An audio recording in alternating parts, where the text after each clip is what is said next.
مصطفى مصطفى مصطفى مصطفى منبع للصفا سيد الانبیاء۔ السلام علیکم ورحمۃ اللہ وبرکاتہ۔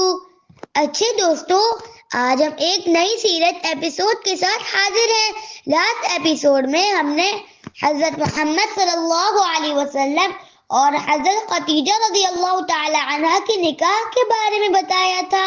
وعلیکم السلام ورحمۃ اللہ وبرکاتہ۔ جی بھائی جان، آپ علیہ السلام کی مبارک نکاح کے بعد آپ صلی اللہ علیہ وسلم نے ولیمہ بھی کیا تھا اور دعوت بھی رکھی، جس میں 1 یا 2 اونٹ ذبح کیے گئے۔ اللہ پاک نے برکتیں نازل فرمائی اور خوشیاں بانٹی گئیں۔ پیارے دوستو، مکہ مکرمہ کی مبارک فضا میں نبی کریم صلی اللہ علیہ وسلم اور حضرت خدیجہ رضی اللہ تعالی عنہ کا گھر خوشیوں، محبتوں اور نور سے بھرا ہوا تھا۔ اللہ رب العزت نے اس مبارک جوڑے کو ایسی نیک اور پیاری اولاد عطا فرمائی جو آپ صلی اللہ علیہ وسلم کے دل کی راحت اور آنکھوں کی ٹھنڈک بنی۔ سب سے پہلے حضرت قاسم رضی اللہ عنہ پیدا ہوئے، جس کی وجہ سے آپ صلی اللہ علیہ وسلم کی کنیت ابو القاسم ہوئی۔ آپ صلی اللہ علیہ وسلم کے پہلے بیٹے بچپن میں ہی بیمار ہو کر فوت ہو گئے تھے۔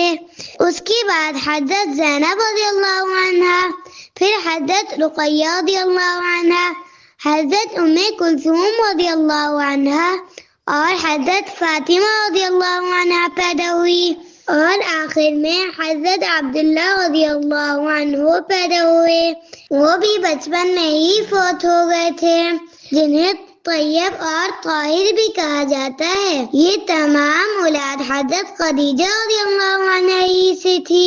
صرف ایک بیٹے حضرت ابراہیم رضی اللہ عنہ حضرت ماریہ قبطیہ رضی اللہ عنہ سے پیدا ہوئے، لیکن ان کا بھی بچپن میں ہی انتقال ہو گیا تھا۔ دوستو، کتنے دکھ کی گھڑی آئی تھی نا ہمارے حضور علیہ السلام پر، جب تمام بیٹے آپ علیہ السلام کی آنکھوں کے سامنے دنیا سے چلے گئے۔ لیکن دوستو، ہمارے پیارے نبی کریم صلی اللہ علیہ وسلم نے بالکل شور نہیں مچایا، نہ بہت زور زور سے روئے۔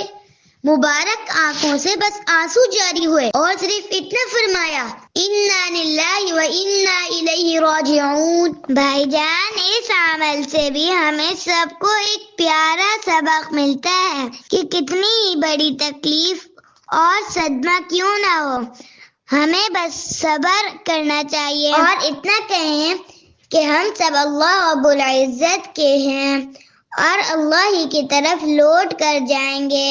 بے شک اب نیکسٹ ویڈیو میں ملیں گے، تب تک کے لیے فی امان اللہ۔ مصطفى مصطفى مصطفى مصطفى منبع للصفا سيد الأنبياء مشعل في الوفا كان في عطفه لليتامى